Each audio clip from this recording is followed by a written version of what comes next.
Assalamualaikum warahmatullahi wabarakatuh. Selamat datang di UPTD Puskesmas Pakem. Kami petugas dari Puskesmas Pakem akan menyampaikan hak dan kewajiban pasien di Puskesmas. Hak pasien 1. Memperoleh informasi mengenai tata tertib, hak, dan kewajiban pasien, serta peraturan pelayanan yang berlaku di Puskesmas. 2. Mendapatkan informasi atas penyakit yang diderita, tindakan medis yang akan dilakukan, dan kemungkinan penyulit sebagai akibat tindakan tersebut, cara mengatasinya, dan alternatif lainnya. Upaya pencegahan agar penyakit tidak kambuh lagi, atau pencegahan agar anggota keluarga atau orang lain tidak menderita penyakit yang sama. 3. Meminta konsultasi medis.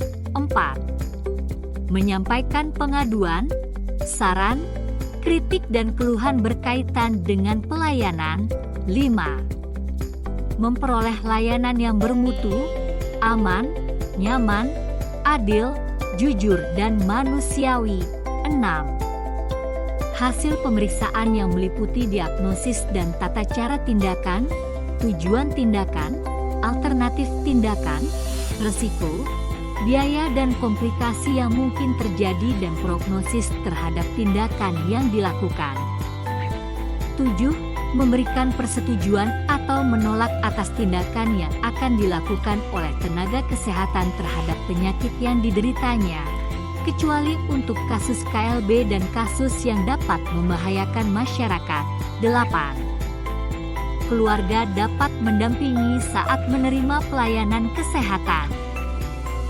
Kewajiban pasien 1. Mematuhi protokol kesehatan yang berlaku seperti menggunakan masker, mencuci tangan menggunakan sabun dan air mengalir, menjaga jarak selama berada di wilayah kerja puskesmas, pustu dan ponkesdes.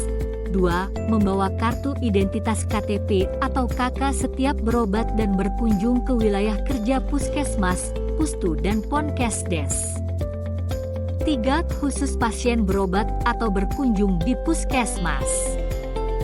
Pengguna layanan BPJS Kesehatan membawa kartu JKN atau KIS dan kartu berobat. Pengguna layanan program jaminan kesehatan lainnya membawa persyaratan yang telah ditentukan dan kartu berobat. Pengguna layanan umum yang sudah pernah berkunjung membawa kartu kunjungan atau berobat. 4. Mengikuti alur pelayanan puskesmas. 5. Menaati aturan pelayanan dan mematuhi nasihat serta petunjuk pengobatan. 6. Memberikan informasi yang benar, akurat dan lengkap tentang masalah kesehatannya kepada tenaga kesehatan di puskesmas. 7. Membayar biaya sesuai peraturan daerah yang berlaku bagi pasien umum. Terima kasih atas perhatiannya. Kami dari petugas puskesmas mengucapkan terima kasih. Wassalamualaikum warahmatullahi wabarakatuh.